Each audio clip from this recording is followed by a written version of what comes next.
BNP নিজেদেরকে গণতন্ত্রের ধারক বাহক, গণতান্ত্রিক রাজনীতির পায়োনিয়ার বলে বিভিন্ন জায়গায় বলে আসছে এবং মনে করে, কিন্তু তাদের কাজকর্মে আমরা দেখি যে তারা সম্পূর্ণ 180 ডিগ্রি টার্ন নিয়ে গণতন্ত্রের বিরুদ্ধে, বাংলাদেশের সংবিধানের বিরুদ্ধে, বাংলাদেশের প্রচলিত আইনের বিরুদ্ধে কাজ করে যাচ্ছে।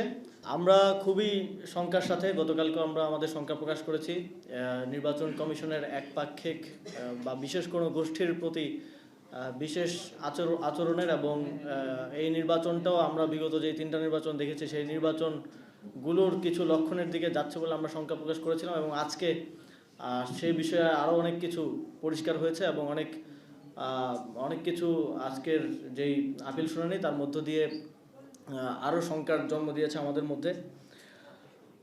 বাংলাদেশের সংবিধানে স্পষ্টভাবে বলা আছে যে কোনো ব্যক্তি যদি কোনো বিদেশি নাগরিকত্ব গ্রহণ করেন কিংবা আনুগত্য প্রকাশ করেন, শুধু নাগরিকত্ব গ্রহণ না, আনুগত্য প্রকাশ করলেও তিনি বাংলাদেশের সংসদ সদস্য প্রার্থী হবার যোগ্যতা হারাবেন। এবং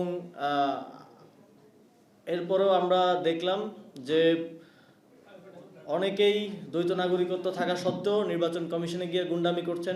নির্বাচন কমিশনে এক একজন 200-300 লোকজন নিয়ে যাচ্ছেন এবং লয়ারদের সংখ্যা বাড়িয়ে শত শত লয়ার্সদেরকে নিয়ে যাচ্ছেন নির্বাচন কমিশনের উপর চাপ প্রয়োগ করার জন্য।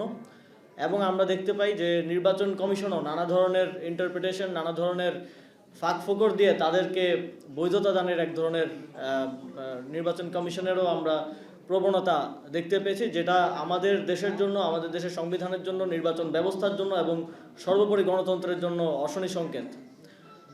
আমরা এটা স্পেসিফিকলি দেখতে পাচ্ছি বিএনপির প্রার্থীদের পক্ষ থেকে। বিএনপি নিজেদেরকে গণতন্ত্রের ধারক বাহক, গণতান্ত্রিক রাজনীতির পায়োনিয়ার বলে বিভিন্ন জায়গায় বলে আসছে এবং মনে করে, কিন্তু তাদের কাজকর্মে আমরা দেখি যে তারা সম্পূর্ণ 180 ডিগ্রি টার্ন নিয়ে গণতন্ত্রের বিরুদ্ধে, বাংলাদেশের সংবিধানের বিরুদ্ধে, বাংলাদেশের প্রচলিত আইনের বিরুদ্ধে কাজ করে যাচ্ছে। এবং তাদের যেই লুটেরা শ্রেণীরা এই নির্বাচনে অংশগ্রহণ করছে, যারা এই দেশটাকে বিভিন্ন সময়ে বিভিন্নভাবে লুট করে বিদেশে নাগরিকত্ব নিয়েছে, বিদেশে বাড়িঘর করেছে, বিদেশে সম্পত্তির পাহাড় করেছে, এবং এখন আবার যখন গণতন্ত্রের সময় এসেছে, যখন নির্বাচনের সময় এসেছে, আবারও জনপ্রতিনিধি হওয়ার জন্য দেশে এসে সেই দ্বৈত নাগরিকত্ব সহই নির্বাচনে অংশগ্রহণ করার পায়তারা করছে। আপনারা যদি জনপ্রতিনিধি হতে চান তাহলে প্রকৃত অর্থে প্রথমে এককভাবে বাংলাদেশের নাগরিক হন। আমরা কোনো বিদেশি নাগরিককে বাংলাদেশে নির্বাচন করতে দেব না।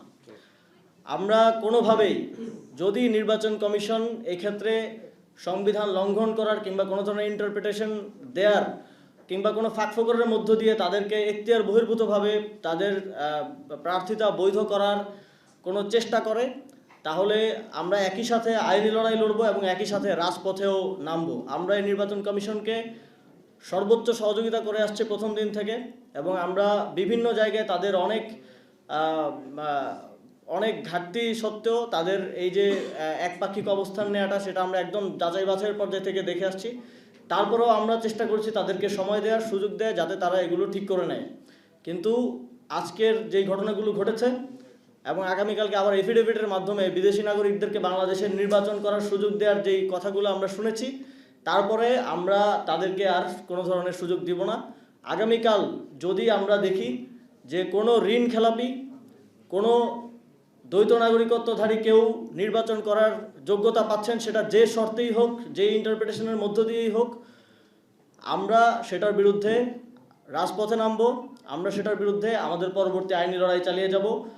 আমরা কোনোভাবেই এই নির্বাচন কমিশনকে পূর্ববর্তী 3টে নির্বাচন কমিশনের মতো একটা দায়সারা নির্বাচন এবং একপাক্ষিক নির্বাচন, সেটেলড নির্বাচন আয়োজন করার সুযোগ দিব না। জাতীয় নাগরিক পার্টি তাদের জোট শরিকদেরকে নিয়ে এই বিষয়টিকে খুব সিরিয়াসলি ডিল করবে এবং এই বিষয়টিকে এই ধরনের কোনো কিছু ঘটা থেকে রুখে দাঁড়ানোর জন্য কাজ করবে। আমরা দেখেছি যে বিশেষ করে যেই দলগুলো বিগত সময়ে ক্ষমতায় ছিল তাদের মধ্যে স্পেসিফিকলি এই প্রবলেমগুলো বেশি, যে তাদের প্রার্থীরা ঋণ খেলাপি, একজন 3টা ব্যাংকের ঋণ খেলাপি, একজন 190 কোটি, 200 কোটি, 500 কোটি টাকার ঋণ খেলাপি, এবং এই টাকাগুলো আমার দেশের জনগণের। এবং এই টাকা ফেরত না দিয়ে তারা বারবার একের পর এক নির্বাচনে অংশগ্রহণ করছেন, সংসদে প্রতিনিধিত্ব করতে চাচ্ছেন, কিংবা প্রতিনিধিত্ব করতে না পারলে বিদেশে গিয়ে আরামায়েশে জীবনযাপন করছেন। আপনারা দেখেছেন যে জাতীয় নাগরিক পার্টিরও 47 জন মনোনয়নপত্র জমা দিয়েছেন, সেখানে একজন ব্যতীত বাকি সবাই নিষ্কণ্টকভাবে তাদের মনোনয়নের বৈধতা পেয়েছেন। আমরা এই নতুন বন্দোবস্তের কথাই সবসময় বলে এসেছি এবং এই নতুন বন্দোবস্তের পথেই আমরা যেতে চাই। এটাই প্রমাণ করে যে জাতীয় নাগরিক পার্টি যেই তথাকথিত গণতান্ত্রিক কিন্তু লুটেরা রাজনৈতিক দলগুলো আছে তাদের থেকে কোন জায়গায় আলাদা, এবং বাংলাদেশের জনগণ এই পরিবর্তনটা দেখেই তাদের ম্যান্ডেট দেবে, এটা আমরা প্রত্যাশা করি।